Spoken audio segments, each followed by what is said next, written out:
everybody's favorite guessing game, What's My Line? Remington Rand, makers of the Remington, the world's #1 electric shaver, present What's My Line?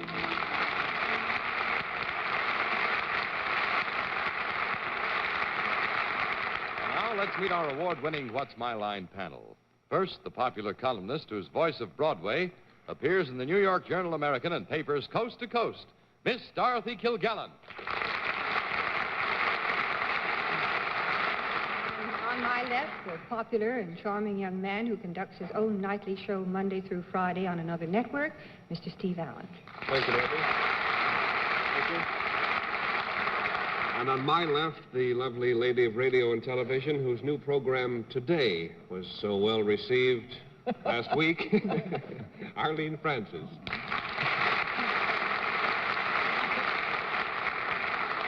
I hate to make a correction. I am not Dave Garroway. Oh, I mean, home. Oh, thank you very much. And on my left, we welcome back with open arms and open microphones a gentleman who's been vacationing and working at the same time, the chief of Random House, our strong left. It's certainly mighty nice to be back on the show here. I saw these high-powered people who were sitting in this chair in some various towns I was visiting. I thought personally that Deborah Carr looked most like me. He was competing against himself out in California. He was on in Life on What's My Line and on film in his own show. Well, on my left, as usual, is a man who seems to be famous and popular all the way from Johannesburg, South Africa, to Jamaica, Long Island, Mr. John Charles Davis. Good evening, ladies and gentlemen, and welcome to What's My Line. Bennett, it's nice to have you home, and in your honor, I think we have probably a little bit more difficulty for the panel than it is our custom to have on any given Sunday evening. Some nice people with some very interesting occupations. We trust that they give you a good deal of trouble so that they will carry home some reasonable prizes, and we'll have a famous guest challenger before the panel a bit later. But I think it's time for you experts to start working, so would you sign in, please, Mayor?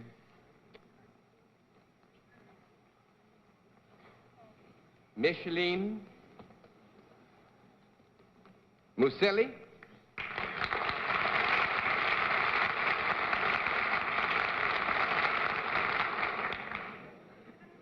Hello.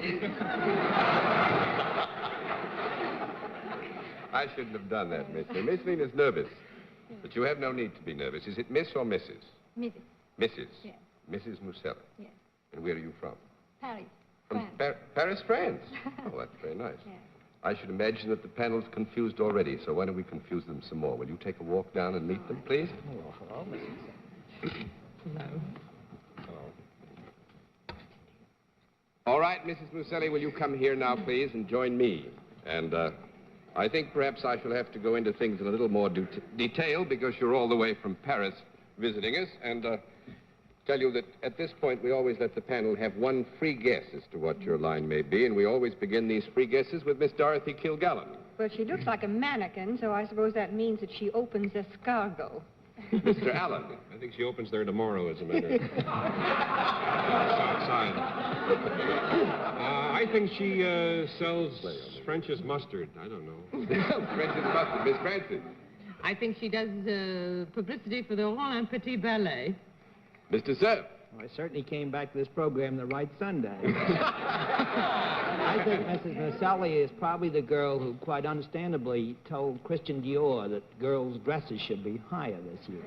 No, I'm afraid not. We'll let our viewers at home have a further look at Mrs. Muselli. At the same time, we will tell them what her line is. But the panel's going to do.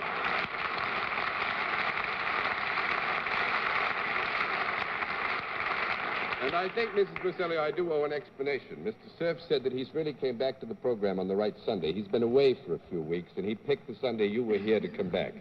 Very, very nice thought, actually. Man of rare perspicacity and wisdom. Well, now what happens from here on is that every time you say no to the panel legitimately, I'll flip a card, and when we flip 10 cards, you've won the game, you see? All right, Mrs. Muselli is self-employed. With that, let's begin the general questioning with Bennett Cerf. I'm going to be a little rusty, I'm afraid, now. Mrs. Muselli, have you anything whatever to do with either the world of entertainment or fashion? No. 1 down and 9 to go. Rusty's the word for Bennett. Miss Kilgallen. Is there a product involved in what you do? No. 2 down and 8 to go, Mr. Allen. You can just skip right over me. It's all right. Then there's a service. Yes. Maybe or something. Is any special training required for whatever you do? Mm-hmm. Yes. Do you do it to men and women or for them? Yes. Do you go to them? Not necessarily. Actually, I would say basically no. No. 3 down and 7 to go, Miss Francis. Then they come to you, these people. They do. Do you work in Paris? Yes, you work I do. in France? Do you have an establishment of any kind? By which you mean a store? Or a shop? Or a shop? No. Well, what we would call a shop here in America? I know I'm going to get a no, so don't Here we elaborate. go. 4 down and 6 to go, Mr. Sir. Mrs. Muselli, does the fact that you come from France have anything to do with the work that you do in this country? Well, excuse me. Do that again. Well, does the fact that Mrs. Muselli is French have something to do with the job that she does when she's in America? Does what she does comes from having to do with the job that she does when she's in America? That's right. In those specific That's gonna terms be of no. reference, it'll be no. 5 down and 5 to go, Miss Kilgallen. Work over here at all. That's correct. Her work is in Paris. That's correct. Mrs. Muselli, does this work or the result of your service give pleasure to people? Sometimes. Do you deal with grown-ups rather than children? Oh, most of them. And they're human beings? They are human beings. And I think Mrs. Muselli would agree that more are grown-ups than children. Yes. Yes. When these people come to you, do you talk to them? Yes. Very sociable. Do you give them any advice or opinion? Yes. And you help them in some way? I try to. Is your work more conversational and advisory than physical? Yes. Do you work in what might be called an office? Sometimes. Sometimes. But you can also work somewhere else? Yes. You said that you require special training. Is this an educational type training that you require? Yes. You had to go to college to do what you did? Yes. Do? Are you a professional woman? Yes. Do you have some sort of degree? Yes. Well, are you either a doctor or lawyer? Yes. Well, Wonderful, now Dorothy. watch me make the wrong guess. Are you a lawyer? Yes. Yes, wonderful.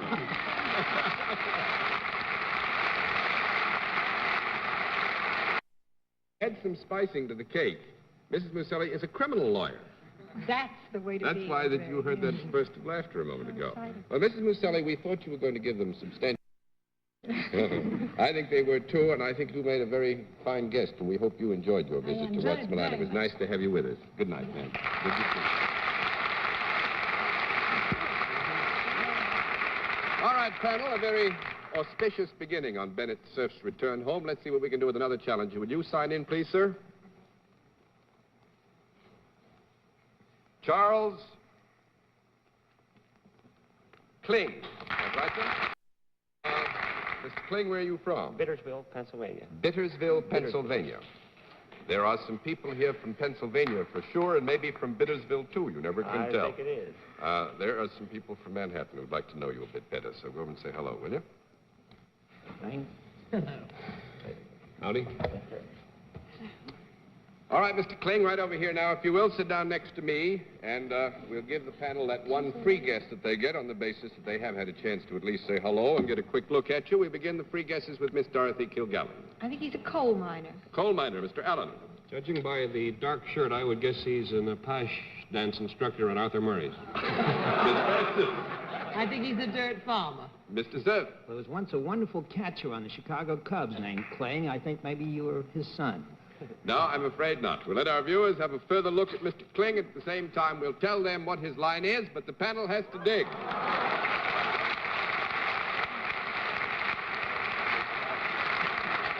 All right, Mr. Kling, the rules, I think, are familiar to you. Every time I flip, we keep a score up right up here so you'll know where you are all the time. Mr. Kling is salaried. With that, let's begin the general questioning with Steve Allen. Mr. Kling, is there a product connected with your work? Yes, it is. Is it the sort of thing that might be found around the house? Yes. To use by now classic question, is it the kind of thing that I might come into contact with? Yes, you might. That seems to amuse the audience. Is this the sort of thing which then might logically give people a certain amount of pleasure or enjoyment in any way? Yes. Some of them get a great deal of pleasure. It's mighty neighborly of you to point that out. Let me see. If I were to use this right now, let's say, would everybody laugh? They probably would. Yeah, I think it. You know, after all, you have a natural gift for comedy. I'm returning it in the morning. If Dorothy were to use this, would it also be amusing? Yes. Yes. Would I use it sitting right here?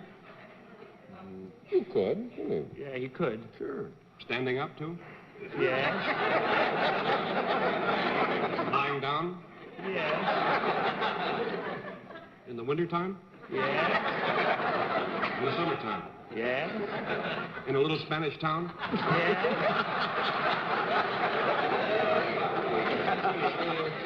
I've never gotten so many yeses and known so little. I think I pass. I don't know what I'm talking about. All right, Steve Allen passes. Miss Francis.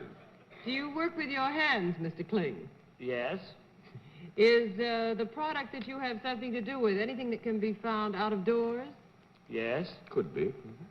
Is it anything that grows? Part of it, I guess. Oh. Part of it grows and part of it stays still, huh? Well, actually, there's a little problem in the context of the question. If you have reference to its origins, we would have to give you a yes to the previous question. If, on the other hand, you meant at the specific time of use, then we would have to give you a no. How did you mean the question, Miss Francis? How did I mean it? At the point of origin. How did he mean that answer? I know that I want to go back to the origin. Well, you're in. Is this anything that has moving parts? Yeah, I think you could say that. Was it ever alive? No. No, don't think so. 1 down and 9 to go, Mr. Sims. It was never alive, this part of it. No part of it was ever alive. Is that correct? That's correct. Did any part of this, as I gather, grow in the ground at some time? Yes. Would it grow, would it be something that would grow underneath the ground? 2 down and 8 to go, Miss Gilgallen. Is this something, since it has movable parts, moved around and usually is from time to time? Yes, you can move it around. Would, can't you? Yes. Yeah. Would a housewife use it? Would a housewife use it? No. No, I think we'd have Why to say... not?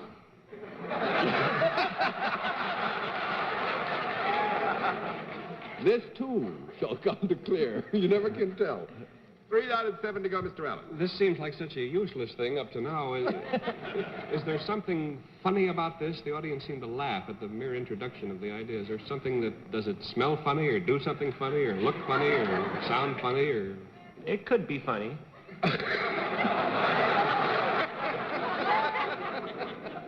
To paraphrase Mr. Kling, there are elements of humor in it. Oh, dear. I'm going to give you all 1 minute more. Is there metal in its makeup in any part? A metal? Metal. Metal. Yes. Sometimes, yeah. Does electricity have anything to do with it? Electricity? No. That's 4 down and 6 to go, Miss Francis. Are there several different things that you deal with instead of just one particular thing? You mean as an end product? Yes. That would No. make it 5 to go, Mr. Sir. Mr. Kling, is this thing that you're connected with ever used in the entertainment world in any way? Yes. Do you make something that might be used by an actor or actress? Yes. Would it ever be manipulated by strings or things that are attached to it? Oh, you're thinking of the puppets, aren't you? Well, yeah, oh, my puppet. That's fine. My puppet is right. 6 down and 4 to go, and you've got time for about one question. Miss Dorothy. Would this be used by vaudeville acts ever? Yes, mine. Could you bounce up and down on it? Bounce up and down on it? Is it a tramp? That takes care of that. We'll flip them all on the basis of time. Mr. Kling makes exploding cigars. And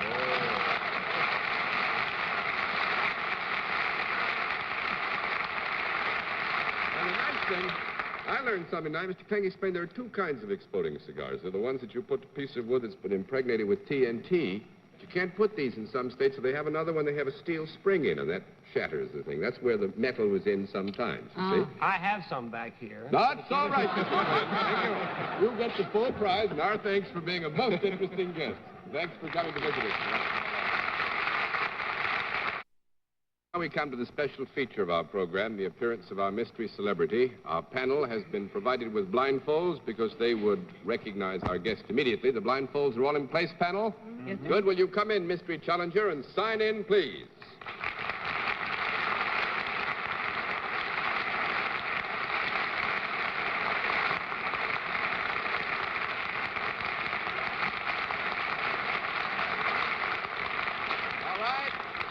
As you know, panel, in the case of our mystery challenger, we get right down to the general questioning, which we will begin with Miss Dorothy Kilgallen.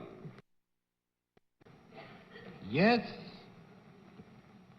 Are you in any form of the entertainment world? Yes. Are you in show business? Are you in show business? Yes. Are you a performer? I am. Yes? You are? Mm-hmm. Are you an actor? No. 1 down and 9 to go, Mr. Allen. You sing? No. 2 down and 8 to go, Miss Francis. Have you appeared on television? Yes. Could you be considered a moderator of any kind or an MC? No. 3 down and 7 to go, Mr. Sev. Have you ever professionally played any kind of instrument? Yes. Would it be a largish instrument by any chance? Who? Largish, as in a piano? Oh, big. Yes. Big. Oh, yeah. Is it a piano that you're associated with in the public mind? No. Small conference. Small piano.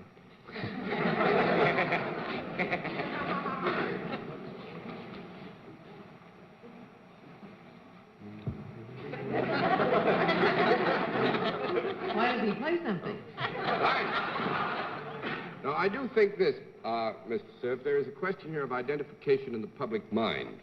However, it devolved originally upon the determination of a musical instrument with which at least our guest felt a closer, shall we say, affinity than just the mass of instruments. On that line of questioning, you got to the issue of the piano, and we sort of stuck you there. So we will tell you that basically the answer to your last question would be no on the identification in the public mind, but since it is the musical instrument in question, you proceed. Well, trying to boil that down to something understandable, does that mean that somebody accompanies this gentleman on a piano while he does his specialty? No. That's 4 down and 6 to go. Miss Kilgallen. Well, do you do something besides play the piano? Yes, indeed. And it is something musical. Yes. Do you either compose or conduct? Yes. Yes. Are you a popular composer rather than a long hair?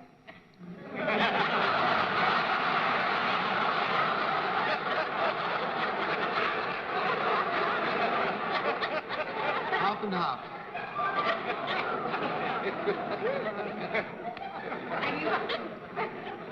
Have you ever written music for Broadway productions? No. 5 down and 5 to go, Mr. Allen. Let me see. Bach is dead, isn't he? Bach. Well, he is. Oh, dear. You are a popular composer. Half and half. Well, sir. Have you ever written for motion pictures? No. 6 down and 4 to go, Miss Francis. You've never written for motion pictures. You have appeared on television. And you do conduct, and there was a laugh about long hair. Do you maybe not have very much hair? Correct. It Our won't guest help said- me any, but I just wondered if that was why they laughed. It's all right. Do you conduct for a particular program? No. No, that makes it 7 down and 3 to go, and we have about 3 minutes and 15 seconds to go. Mr. Cerf. Am I correct in assuming that you come originally from some country other than the United States? Yes. Would it be from Europe? Yes. From one of the middle European countries, possibly? No. What's 8 the down middle and of 2 to go, Miss Kilgallen. Well, you then are a conductor as well as a composer. Primarily conductor.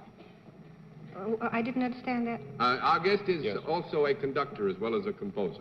But did he say he mainly conducts or he mainly composes? He said primarily a conductor. Primarily a conductor.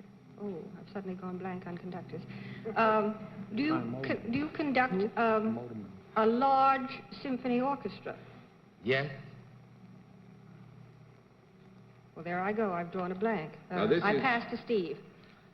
This can be confusing. We give you the yes answer there in the general area of the question. Mr. Allen. You should never pass on 4th down, Dorothy, but I'll just take a guess in the dark here.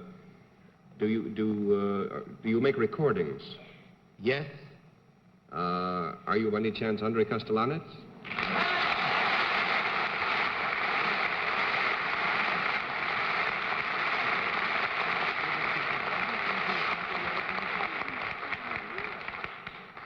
Very good, Steve. That was real tough. And actually, we thought we had you tied in knots.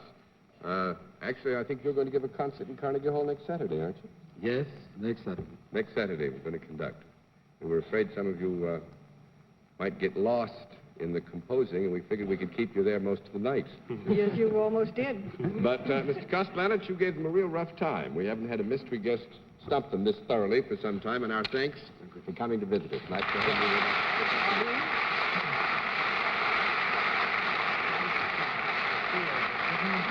After our hours in the air together.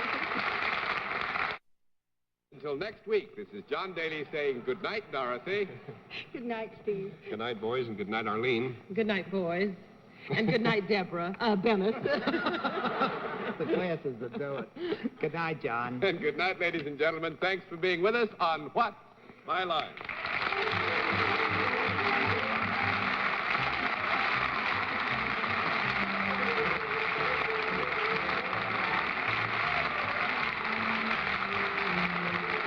This has been a Mark Goodson, Bill Codman production. In association with the CBS Television Network.